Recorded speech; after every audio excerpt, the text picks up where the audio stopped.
Hi friends, how are you today? My name is Bailey Sarian and today is Monday, which means it's Murder, Mystery, and Makeup Monday. If you're new here, hi, my name is Bailey Sarian, and on Mondays I like to sit down and talk about a true crime story that's been heavy on my noggin, and I do my makeup at the same time. If you're interested in true crime and makeup, I would say subscribe because I'm here for you on Mondays. Yes. Well, first of all, it's my birthday week. Thank you. I heard the applause. I appreciate it. Yeah, I'm growing up. It's wild. This is the oldest I've ever been before. It's crazy. I've never done this. So leave a comment down below telling me happy birthday, or I'll find you. I need it. Listen, it's Thanksgiving though as well. And you know how it is. It's that time of year. Everyone's at home, eating way too much, pretending everything's great, and then enjoying that wholesome family togetherness. Sometimes your uncle and a cousin or someone will get in a fight in the front lawn. I don't know if that's you guys, but that happens too sometimes. And that's the way it's supposed to be. But listen, today's story takes us back to the Thanksgiving weekend in 1976. Now, this story I had never heard of. I was like, what in the what? Because listen, for one family in Montvale, New Jersey, that cozy little holiday weekend seriously turned into like a real life horror movie. Horror film, horror movie, horror. Hate that word. So in just one night, a family of 5 became a family of 1. And the person left standing, well, listen, he swore he wasn't the one who pulled the trigger. Nope. Was it really him, or was someone else in that house hiding a much darker secret? And honestly, it could go either way. I don't know. So today, we're diving into the dark case of the De La Roche murders. If you're ever curious to know what I'm using, I will list it down in the description box. Forgot to mention, FYI. Okay, it's around 4 a.m. on Sunday, November 28th, 1976. And, it's the weekend after Thanksgiving. Montvale police officer Carl Olson is sitting in his patrol car when out of nowhere he hears the sound of a car speeding down the road, and it sounded like it was coming in hot. The car screeches to a stop right in front of him, and out jumps 18-year-old Harry De La Roche Jr. Now when he jumps out, he's completely frantic and he's yelling they're dead, they're all dead. Now, before Officer Olson can even react, Harry hops back into his car and he speeds off, heading straight towards his family's home. Now, Officer Olson, he knew the De La Roche family. I mean, everyone in Montvale did, because it was a small, quiet town where everyone knew everyone, where they lived, what they did for a living, how many kids this person had, So when Officer Olson recognized Harry, he said his gut told him something was very, very wrong. So he called for backup and followed him straight to the house. So when the officers got there, Harry Jr. was waiting for them outside and told them that his parents and his little brother were dead. So they all head into the house, and Harry just kind of points upstairs and tells them he doesn't want to go up there. Officer Olson said the house was pitch black when he walked in, and he wasn't really sure what was going on. So he pulls out his gun. He kind of moves slowly up the stairs, and he really had no idea what he was walking into. But once he got to the top of the staircase, there was a bedroom to his left. So he shines his flashlight inside, and that's when he saw Miss De La Roche lying in bed. So he steps closer, and the beam from his flashlight, it kind of caught the pillows on the bed, and both sides of the bed were completely soaked in blood. So he said at that point he realized she was dead. So then Officer Olson heads back into the hallway, and at the far end his flashlight catches something else, and it's a pair of legs sticking out of a doorway. So he walks closer and he finds Mr. De La Roche lying face down on his son Ronnie's bed. And on the floor right next to him was the youngest boy, Eric. Both of them were gone. So at this point, Officer Olson, he goes back downstairs and reports over the radio that there were multiple homicides at the De La Roche home. When officers start arriving, Harry Jr. tells them that he came home, and that's when he found everyone dead. But he had another brother, Ronnie, and he had no idea where he was. He wasn't at the house. So Harry Jr. tells police that Ronnie and their dad, Harry Sr., they actually had a really big fight the night before. And Harry Jr. was kind of telling police, like, I don't know, maybe he like snapped and ran. And I mean, Ronnie's not there. So police are like, oh, okay, like, we need to find this Ronnie kid fast. I mean, if Harry Jr. was telling the truth, there's a very real chance that Ronnie was out there armed and dangerous. So Officer Olson, he puts out an APB, which is an all points bulletin. It's basically a statewide, like, be on the lookout alert, you know? And he tells every nearby department to keep their eyes peeled. So by this time, the sun is coming up and word is spreading fast. You know, there's a bunch of police cars on the block. So neighbors, they start coming outside, gathering around. Reporters show up, and the scene really turns chaotic. You know, but through like all that noise, at the end of the day, everyone's asking like, what the hell happened inside the home? Like, what happened? What happened? How does this picture perfect family go from Thanksgiving dinner to this? You know, you always think like it could never happen on your block, you know? So let's rewind a bit and talk about the De La Roche family. Who were the De La Roches? First of all, side note, great name, De La Roche. Right? They should have opened a restaurant. I'm going to De La Roche tonight. Or like a skincare line. It just sounds so fancy. I was like, ooh, a chocolate De La Roche. I'm having a De La Roche chocolate. It had potential. So Harry De La Roche Sr., he was Navy veteran. Now listen, old school type of guy. Straight-laced, disciplined, very much my house, my rules kind of guy. You know the guy. After the service in 1956, he started working at the Singer Sewing Machine Company. There was like a factory in New Jersey. So he started working there, and that's where he met Mary Jane Greer, who was a former model. So a babe, who was teaching sewing classes at the shop. She was elegant, charming, and she was totally different than Harry Sr., you know? So the two, they hit it off. They started dating, they got married, and they started to build what looked like this perfect little life. So after working there for a while, Harry ended up getting a job at the Ford Motor Company, where he really worked his way up the ladder. Just classic hardworking guy, you know? So after working all day in the factory, at night, he would go to the local university where he would take 9 classes, and then he ended up earning a bachelor's degree. You know, good for him. So not long after, Harry and Mary, they ended up, starting a family. So their first son, Harry Jr., he was born in 1958. Then came Ronnie in 1961. And then the youngest, Eric, in 64. All boys. Rough. So right after Eric was born, they decided to move to Montvale, New Jersey. Mary Jane's mother, she was getting older, and it was said she was in poor health. So the family decided to move in with her and help take care of her.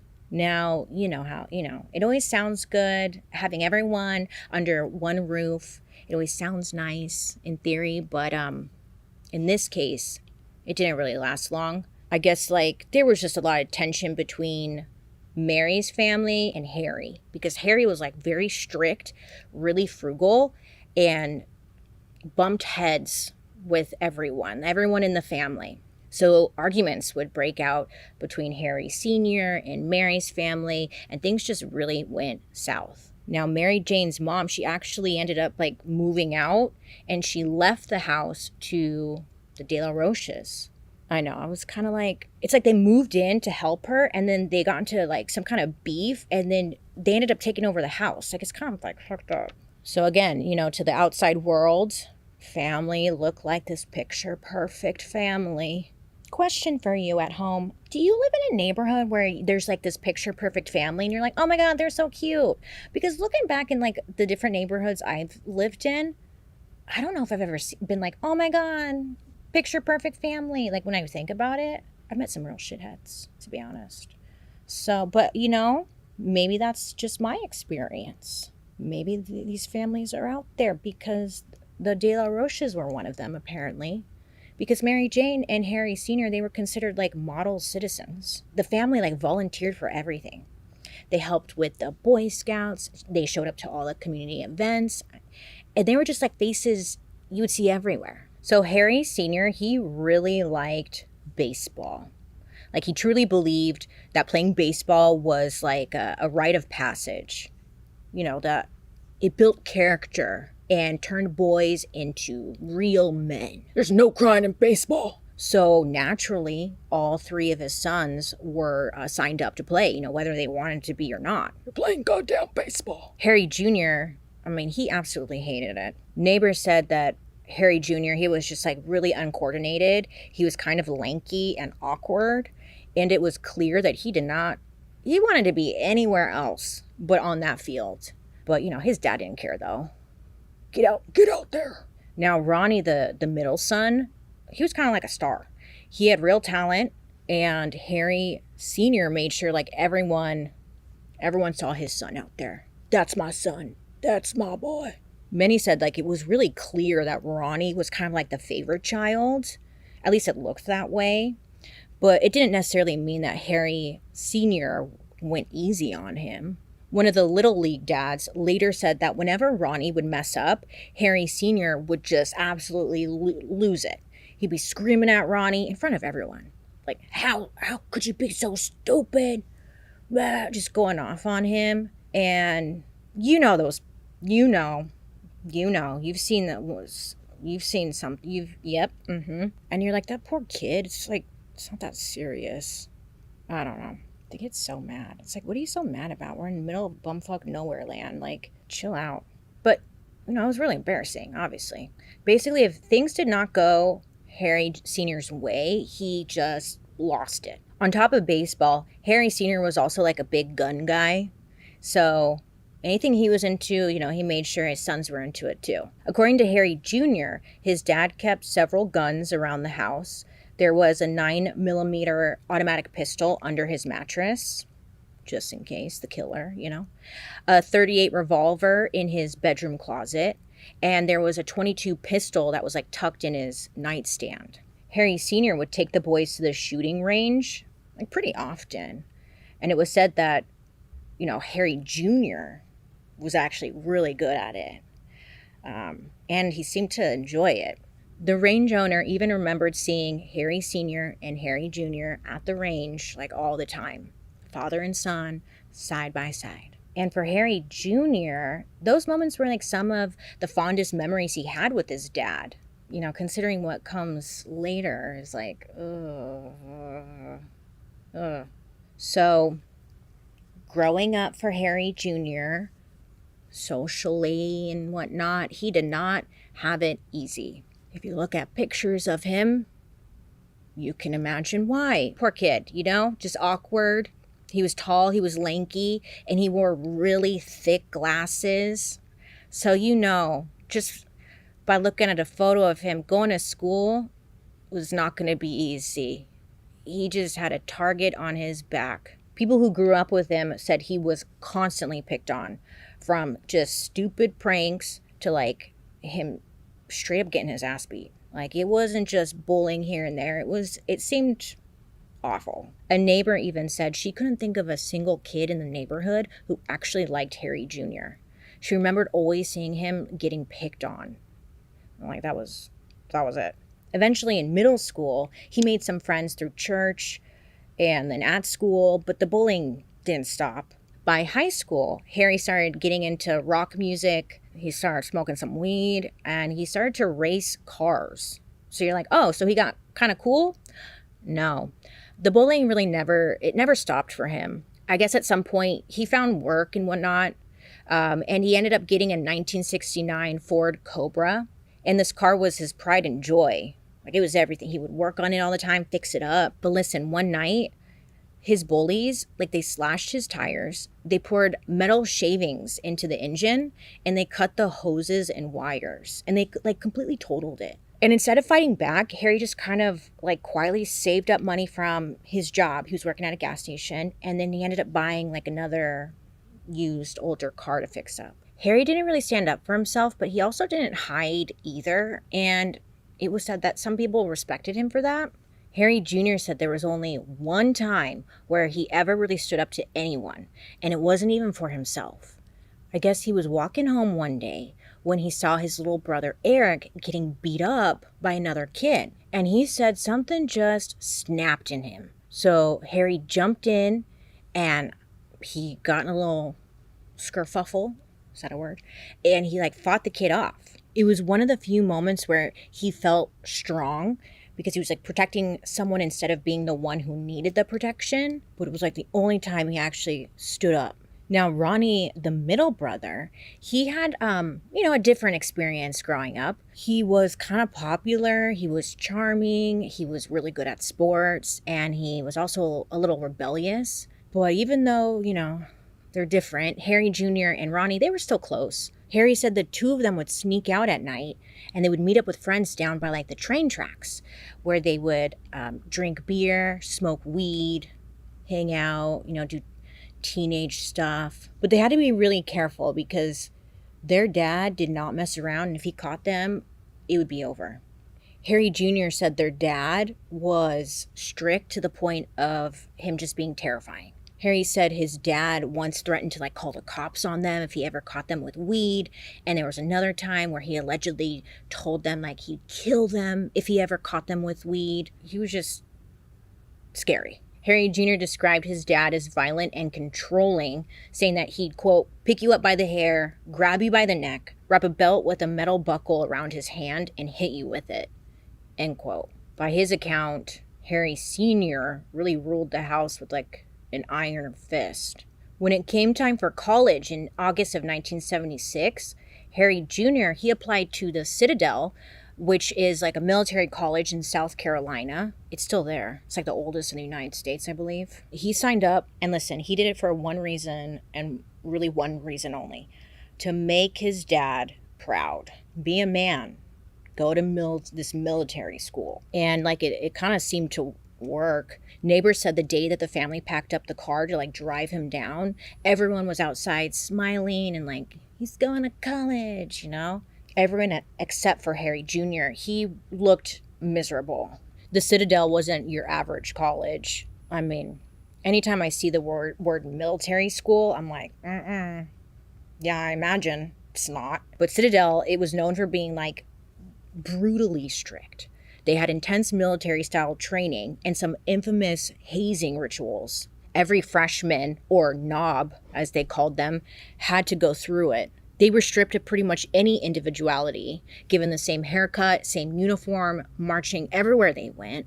And the whole idea, is to break you down and then rebuild you into whatever the goal is, what they wanted. Upperclassmen basically ruled the place. They'd make the freshmen serve them meals, run errands, even be their entertainment.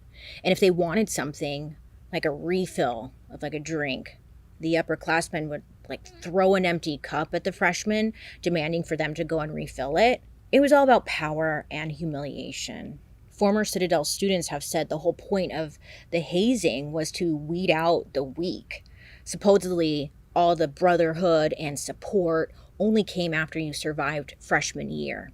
Until then, you were basically treated like dirt. Freshmen couldn't even walk past an upperclassman on the stairs without asking for permission. And if you messed up, you did something you weren't supposed to do, you'd be punished. Sometimes the punishment was endless push-ups or running in place until you wanted to collapse. Other times it got physical, like being shoved, slapped, smacked, put, all of it. One of Harry Jr.'s classmates later said that he and a few others got it the worst. The upperclassman assigned specifically to Harry admitted, quote, "I found a lot of faults with him, and it seemed to me that he was just not trying. And if he wouldn't perform, then I have to punish him," end quote.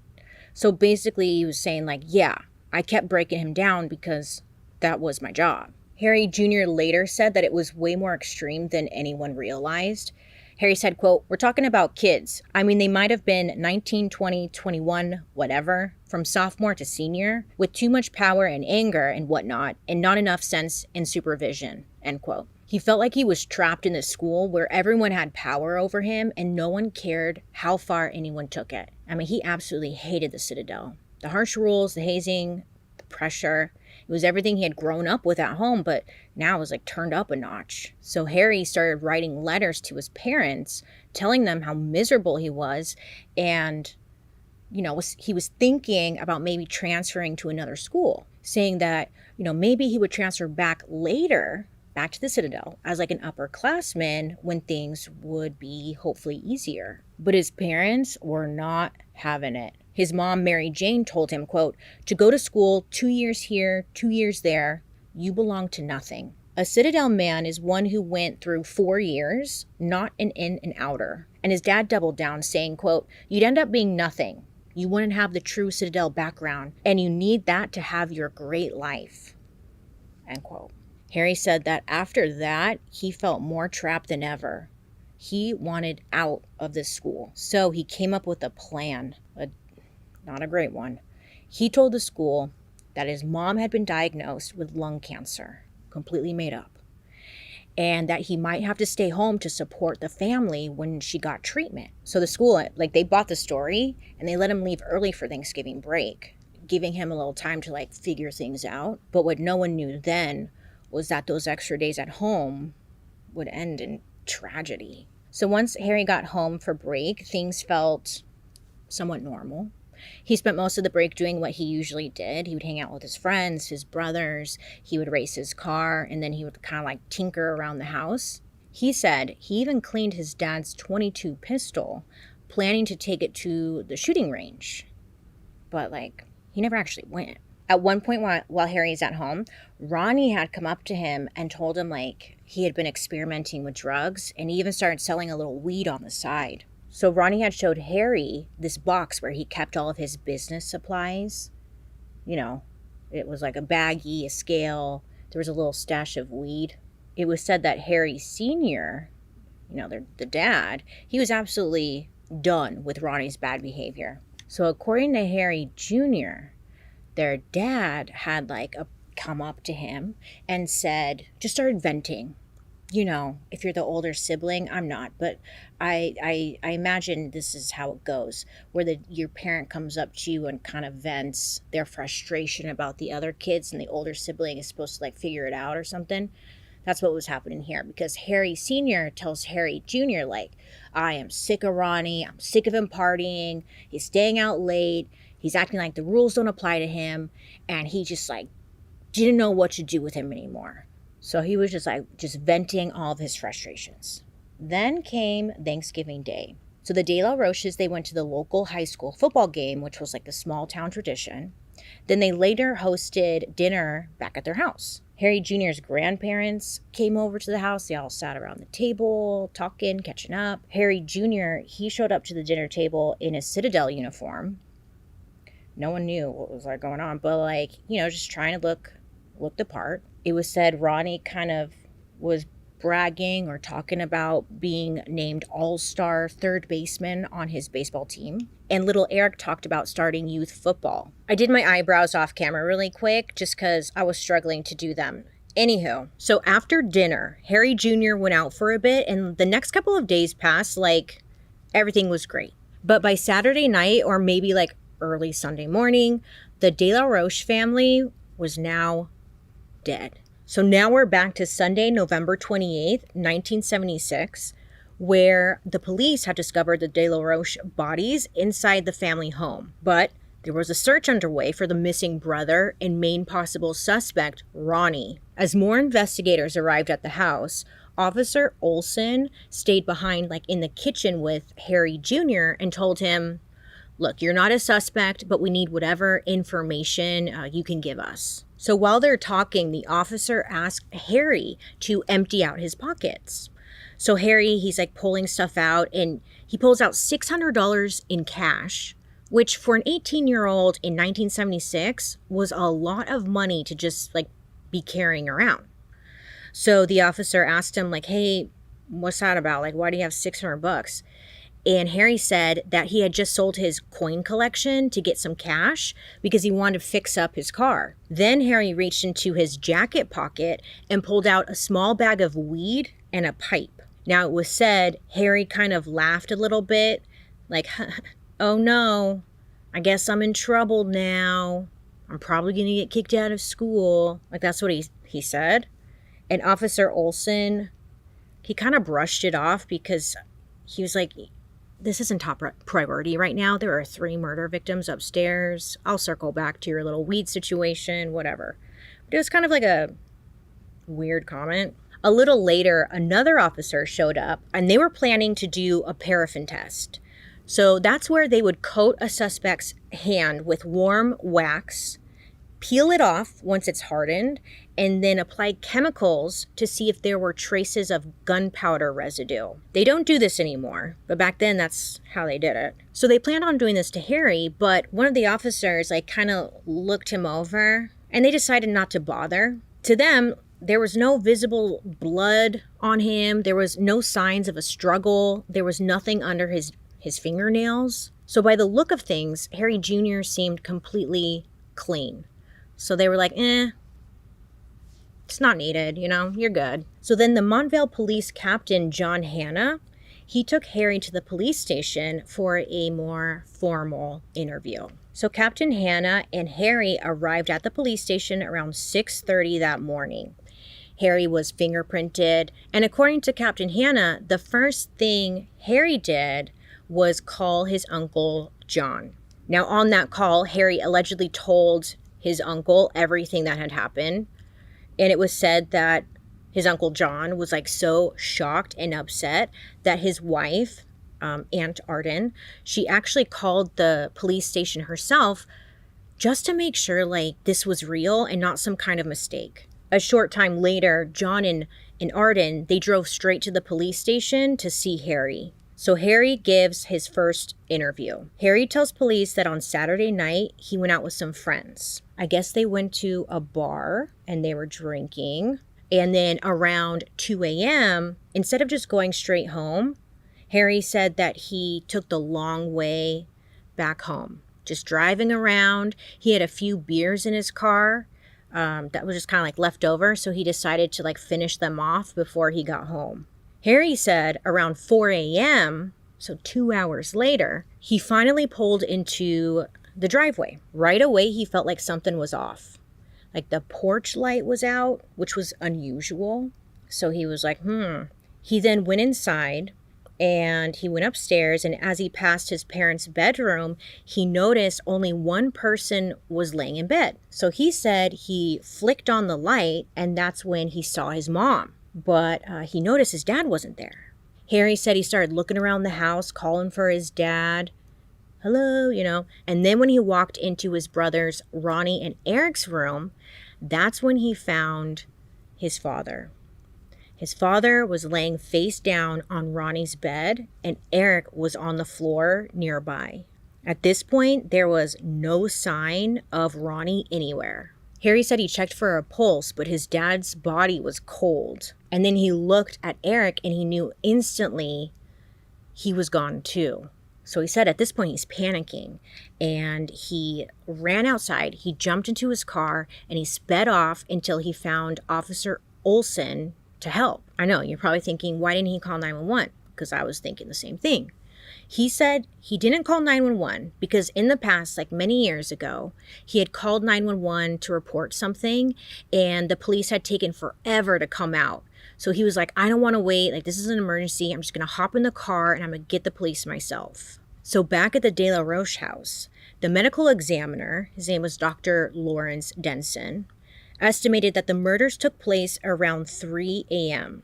He reported that Mary Jane, Harry's mom, had been shot in the head twice. Harry Sr., same thing. He had 2 gunshot wounds to the head.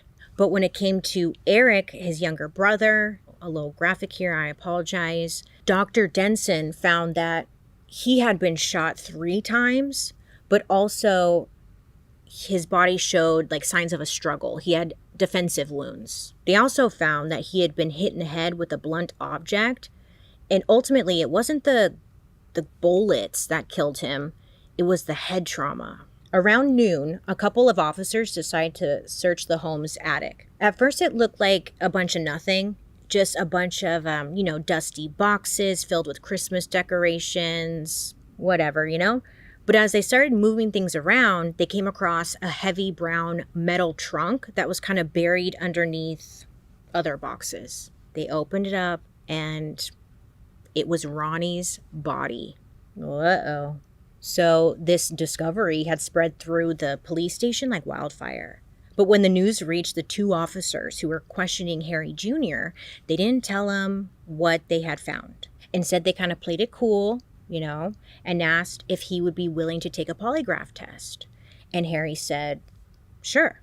So now it's around 2 p.m., and Harry was taken to the Bergen County Prosecutor's Office in Hackensack, which was like a 30-minute drive from the Montvale police station. So while the polygraph was being set up, an officer back at the De La Roche house made another discovery. Oh, yes, they did, because they were still searching high and low every corner. And in the basement, they found the murder weapon. It was Harry Sr.'s .22 caliber pistol. Now, when they found it, it was wrapped in a blood-soaked towel that was still wet. Another officer found a pair of long johns and a blue Citadel shirt with what looked like bloodstains on them. So, of course, that information was immediately sent over to the lieutenant who was about to administer Harry's test. So, once Harry was hooked up to the polygraph machine, the lieutenant started asking the hard questions. Pretty straightforward. Did you kill your mother and father? Did you shoot your brothers? Do you know where the murder weapon was found? Now, it's not clear if Harry picked up on what was happening, because he asked him, do you know where the murder weapon was found? Because the guy questioning him was kind of alluding that, we found the murder weapon. So it's not clear if Harry picked up on that situation, but it was said when the test ended, Harry straight up asked him, how'd I do? And the lieutenant said, don't you know? Then he straight up told Harry he believed he was lying. He's like, we found Ronnie's body, and we believe that you killed everybody and tried to blame Ronnie. Which I thought was wild, because usually in investigations, they don't tell you all this stuff.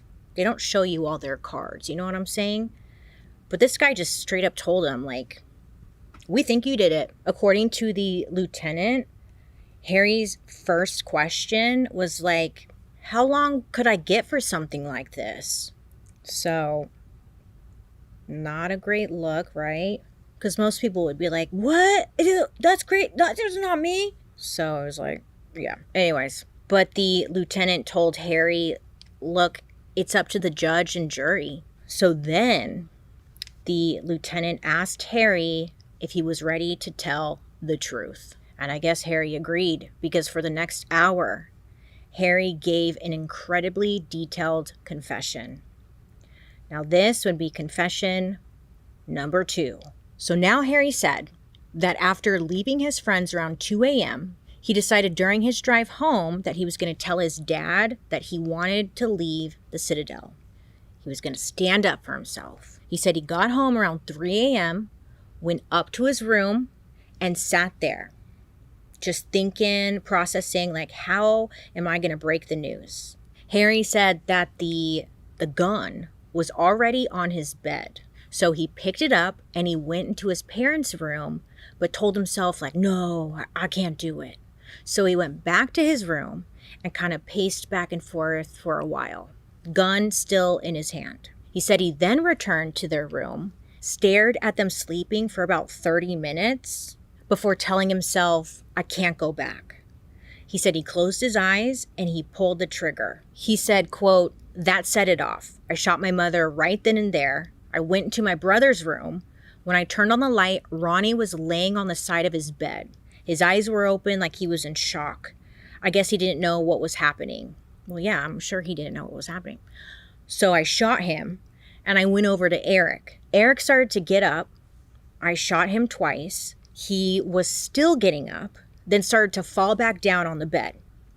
Then I went back to my room and just sat there for a few minutes. That was a quote. Harry said he then heard heavy breathing coming from his brother's room, so he went back in and saw that Eric was still alive.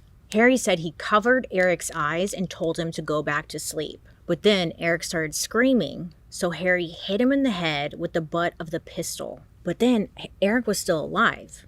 So Harry said he hit him again, and that's when he stopped breathing. Afterward, Harry said he took Ronnie's body, carried his body to the attic. Then he realized that the blood on Ronnie's bed would look suspicious. So he decided to pick up his father's body and move it to Ronnie's bed to cover it up.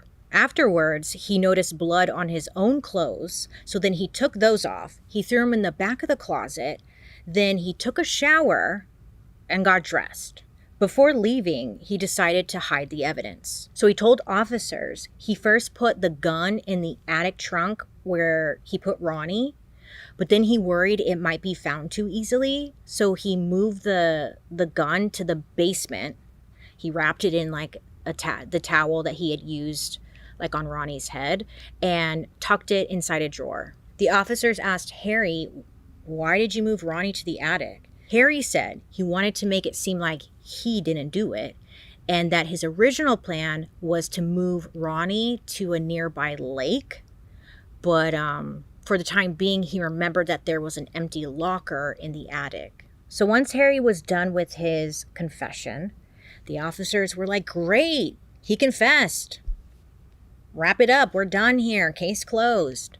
And that was that. This is where they messed up. Harry was finally read his Miranda rights around 4 p.m. after he just did this whole confession and everything. And then he was taken back to the Montvale police station, where he was formally arrested and charged with the murders of his entire family. Later, Harry said that by the time they asked him to take the polygraph test, he was completely exhausted, he was tired, he was hungover from drinking the night before, and that he just wanted to get it over with. He said he got to a point where he was just ready to confess, go to jail, and then his plan was to take his own life. So they kept him under close watch to make sure that, he wasn't going to harm himself.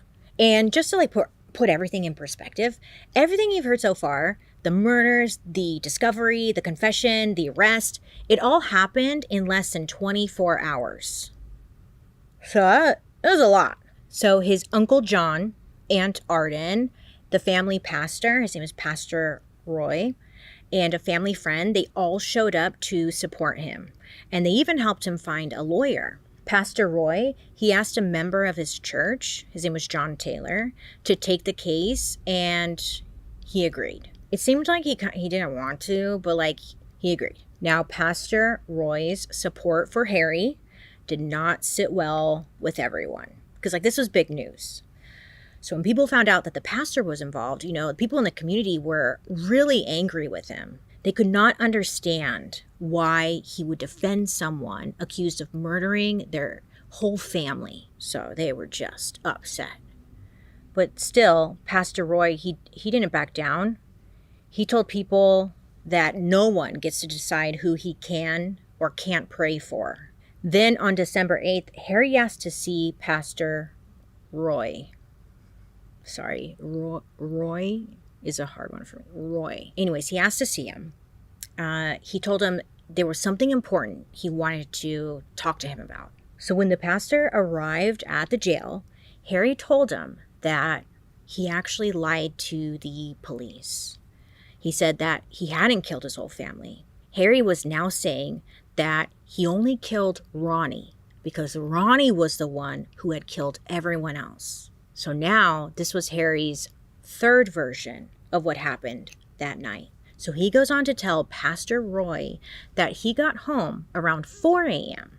after hanging out with friends. He said he gets there, the house was dark. He went upstairs without turning on any lights and saw Ronnie sitting on his bed just kind of staring off into space, like he was in a trance, is what he said. When Harry got closer, he said he noticed Eric on the floor, and I guess he was slumped against the desk, bleeding from his head. So Harry said that he then asked Ronnie, where their parents were.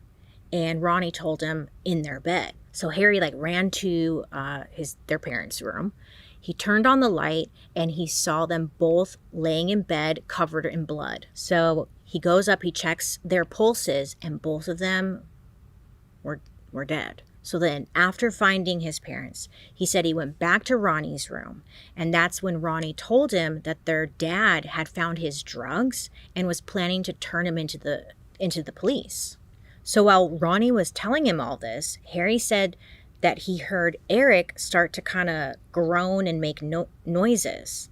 He said he could see how badly beaten his little brother was, that he had been shot, so he knelt down beside him and was holding him.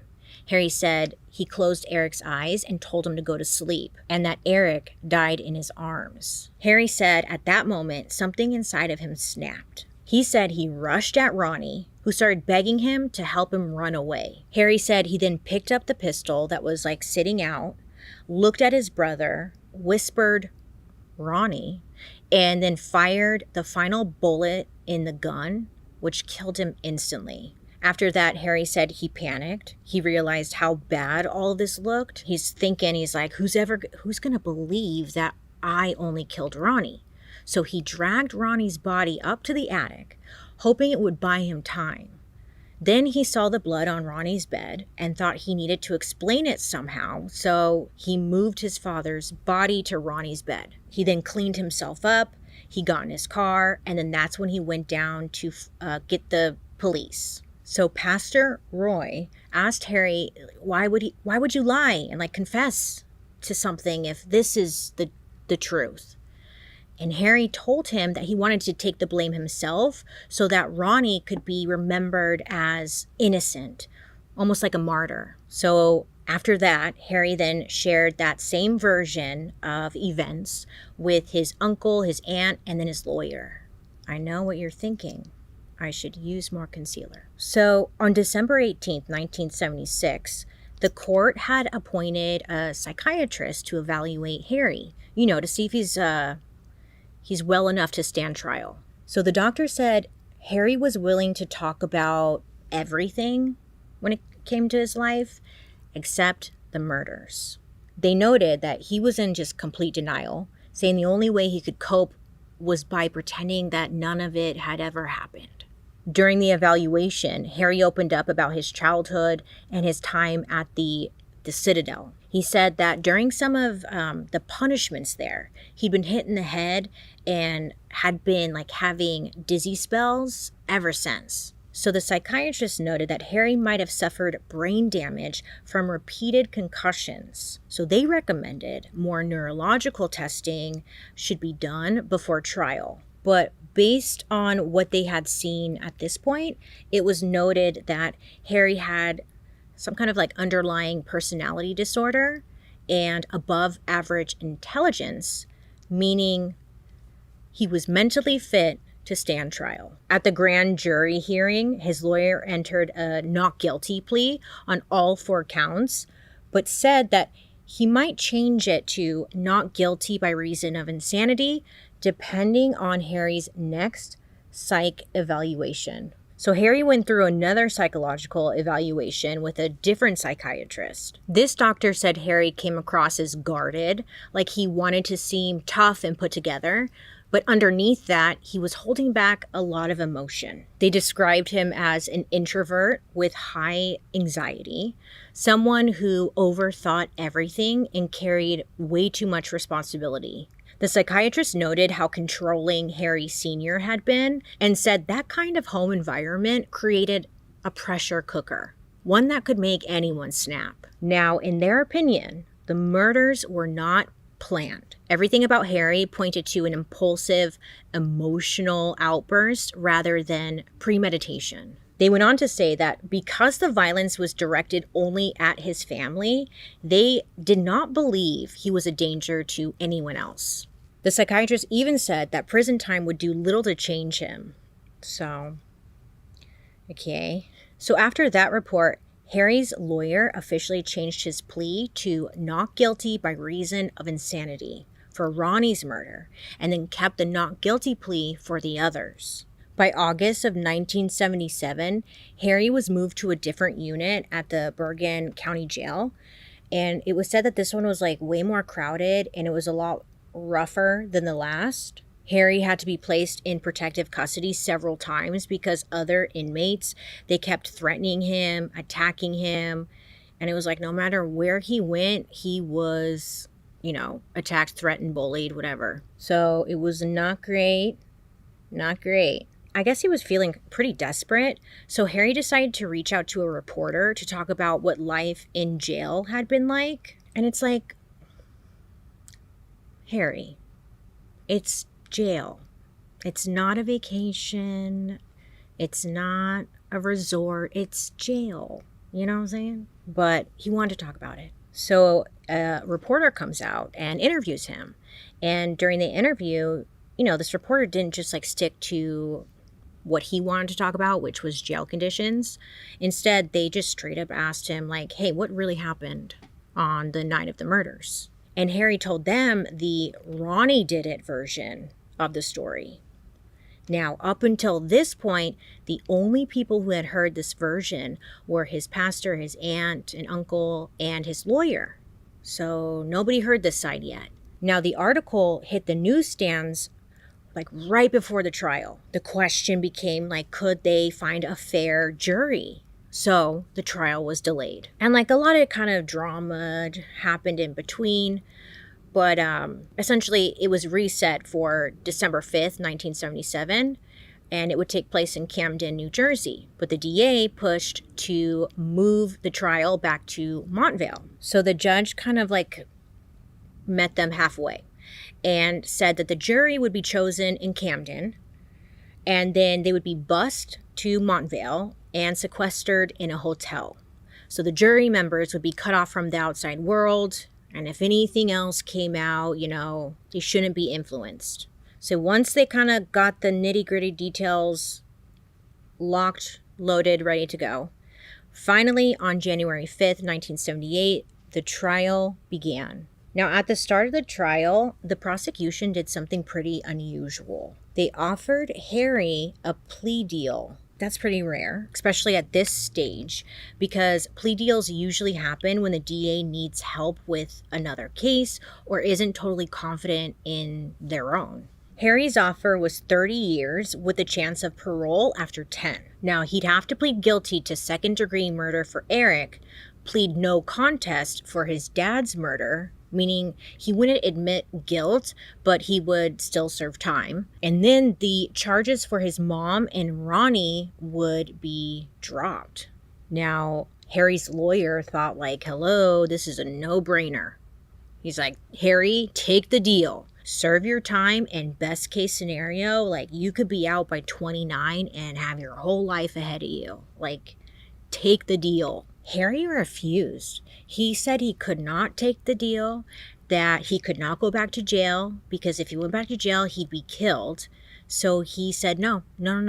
And it was off the table. After Harry turned down the plea deal, the prosecution laid out their case. They painted him as a calculated liar who planned the murders and then tried to cover them up and blame his brother Ronnie. They pointed out that Harry had told 3 completely different stories about what happened that night, and according to them, only one made sense: the confession he gave after the polygraph. So they brought in several experts to testify to this version of events. Now, Harry's defense, they really wanted to get the case dismissed. Their whole strategy was to focus on his rights being violated, since police didn't read him his Miranda rights until after the confession. They broke down the entire timeline of how things played out at the police station and pointed out that they did everything wrong, okay? So Captain Hannah testified that when Harry was brought in, he called Harry's uncle that morning at 7:30. And Harry talked to them, whatever. And then about 30 minutes later, his aunt and uncle showed up at the station. And according to the captain, they were allowed to see Harry right away. But Harry's Aunt Arden, she had a different story. She testified that they didn't get a call until about 10:45 that morning and didn't arrive at the station until 11:30. She said that they waited there all day and they didn't actually get to see Harry until his arraignment. Aunt Arden also testified that around 5 p.m., she asked the police officers, like, hey, does Harry need a lawyer? Does he need a lawyer? And she was told, no, he's not a suspect. But at that point, he had already been charged. So it was just like, they're not following protocol here. The defense also argued that Harry's confession might have been coerced. He had been almost awake for like 24 hours at that point. He hadn't been given any food or water and was questioned without a break. They said he wasn't in the right state of mind to make a statement and didn't fully understand what was happening. So Harry's team is like trying to get this case thrown out because they did not follow the rules, okay? Well, in the end, the judge ended up throwing out the polygraph test, but allowed the confession to be presented to the jury. The judge said that Harry never asked for sleep or food or for the questioning to stop. And yeah, he was only 18 and he wasn't read his rights, but he was never physically pressured to confess. So the judge was like, it's fine. We're moving forward. So the defense called several people to testify about Harry's character. And then Harry took the stand himself. Now, he was advised not to do that, but Harry absolutely wanted to. Now, while on the stand, he told the Ronnie did it version of the story, telling the court that Ronnie killed everyone after their dad found out that he had been selling weed, and that he had snapped and killed Ronnie once he realized what happened. As Harry started talking and like sharing about his childhood, talking about like how strict his dad was and how the household was hard with their dad, the prosecutor suddenly jumped up and shouted, Harry W. De La Roche Sr. is not on trial. Now, Harry's lawyer firmly said back, maybe he's not legally on trial, but when this jury sits in judgment of his son, maybe they deserve to know what kind of man the father was. The judge overruled the objection, but like it was very dramatic. Then the second psychiatrist who had evaluated him took the stand, and their testimony kind of backfired because they told the court that it was possible Harry's mind had created this third version of events as like a defense mechanism to block out the reality of what he had actually done. They also said that Harry told both stories so convincingly that it was impossible to tell which one was true. So after that, Harry's lawyer decided to change the plea again, this time to not guilty by reason of insanity for all 4 counts. Harry later said he was completely against this move. In his words, he said, quote, he wasn't asking the jury whether I was guilty or innocent. He was asking whether I was temporarily insane or guilty, which meant there was no real choice. He basically screwed me, end quote. In my personal opinion, because like I watched interviews with him, he seemed more upset, more bothered by the verbiage of temporarily insane. Like that, he didn't like that. That seemed to really bother him more than like him being labeled as a murderer. So that's all. That was just a little side note I noticed. I was like, he seems really bothered by that word. Well, after the plea change, the prosecution called the first psychiatrist Harry met with to the stand. Now, this psychiatrist completely disagreed with the other doctor's testimony. They said Harry absolutely knew what he was doing and knew what he was doing was wrong. Now, that ended up being the final testimony of the trial. In closing arguments, Harry's lawyer spoke for about 90 minutes, just pointing out how irrational Harry's actions supposedly were. They're like moving Ronnie's body, illogical. Killing his entire family over, an argument or something with his dad, illogical. He argued that no one in their right mind could have done all of that, and that Harry had to have been mentally disturbed when it happened. The prosecutor's closing was short and to the point. He argued that the insanity defense was nothing more than a desperate last-minute tactic to win sympathy. It was not the truth. And he ended it with a line that stuck with everyone in the courtroom. It was pretty good. I'll give it to him. He was like, "Don't let the truth become Harry De La Roche's fifth victim." I spit when I did that. But listen, because again, I was watching an interview with a guy and like he was so thrilled with this line, the delivery. He was like, "Yeah, don't let Harry De La Roche become the fifth victim." Mic drop. And honestly, it was pretty good. I was like, yeah, it was pretty good.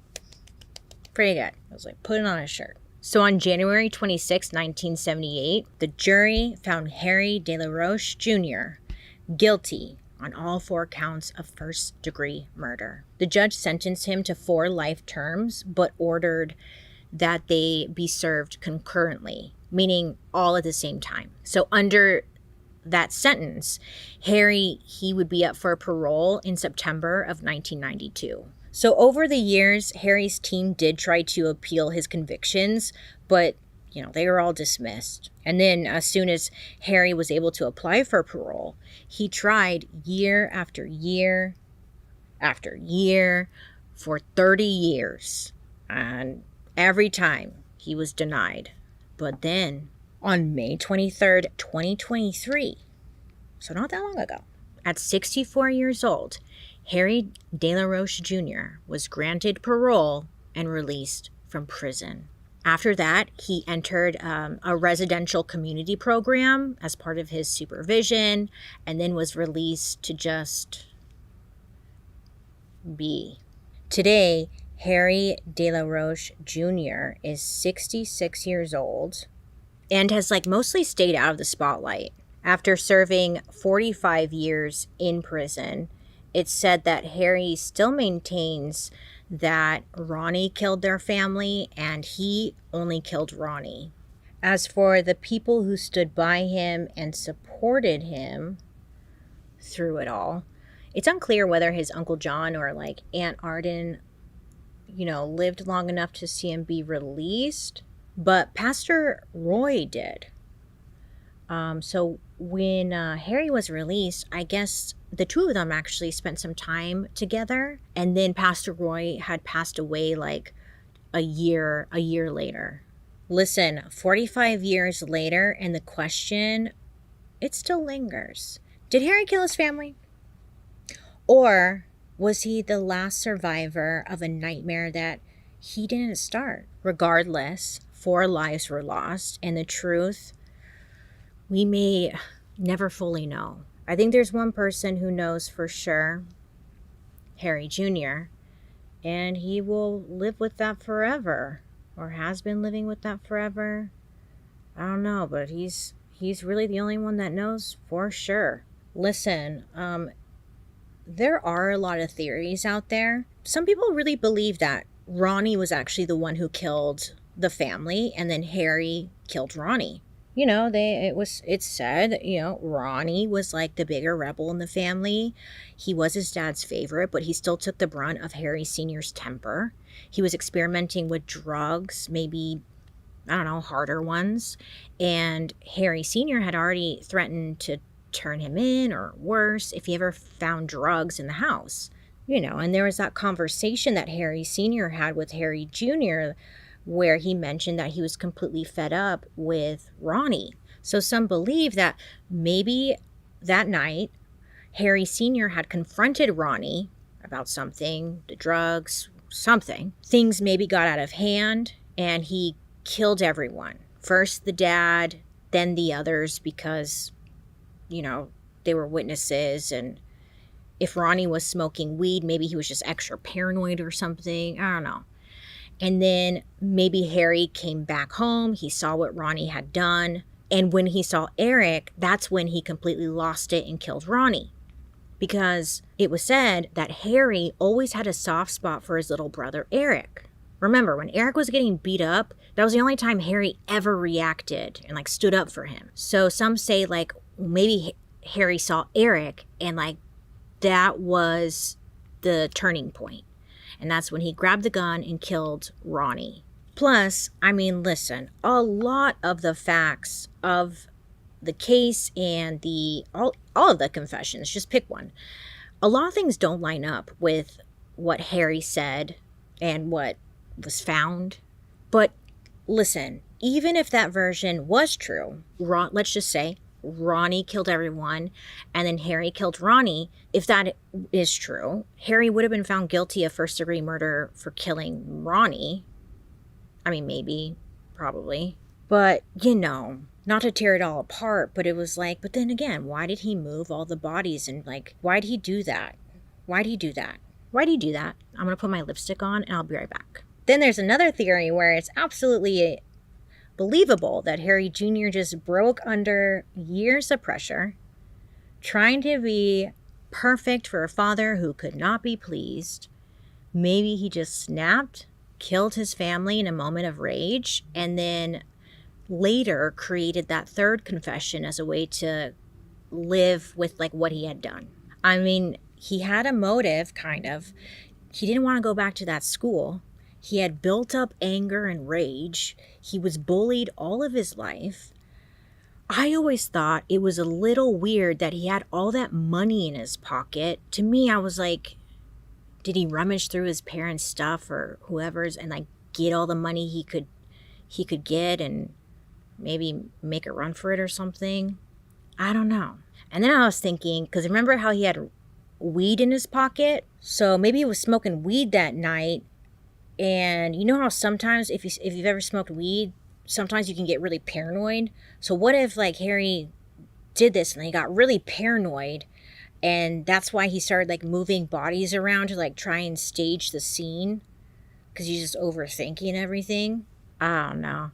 In the end, I think, listen, if the police hadn't rushed to close the case after Harry's confession, like if they would have checked everybody for gunshot residue, like see if anyone had it on their hands, if the police went out to the bar that Harry said he was at that night and verify was he there that night, if they would have confirmed, like, was he drunk?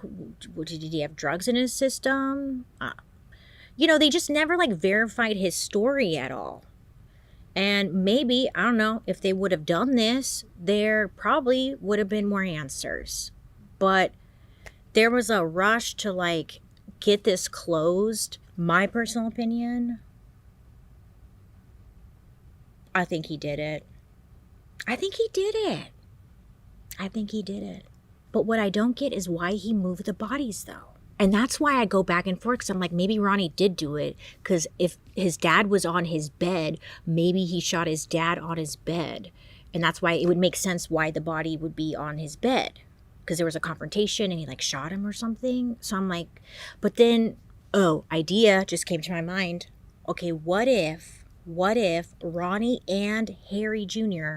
planned to kill the parents and like make a run for it, but then Ronnie kind of went rogue and like killed Eric and the mom, and then he like maybe there was some kind of upset, and that's what led him to kill Ronnie, because he wasn't supposed to kill Eric or something like that. Because maybe that's why he had cash in his pocket, because that was going to be the money that they were going to take to make a run for it. But maybe Ronnie took it a little too far. So he was like, well, now I got to kill this guy. Crap. And then I'll hide the body and just blame it on him. I don't know. Just a thought. How do you feel about him being released?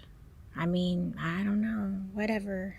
The police should have done their job, period. I would love to hear what you guys think down below. But other than that, I hope you have a wonderful rest of your day. A good Thanksgiving if you celebrate Thanksgiving. Sorry to kind of give you a gruesome Thanksgiving true crime case, but there it is. Yeah, and let me know who you want me to talk about next time.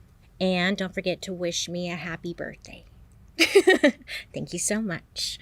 I hope you have a wonderful day. You make good choices. Please be safe out there. Okay. Try not to fist fight your family out on the front porch or the lawn or whatever. And I'll be seeing you guys later. Goodbye.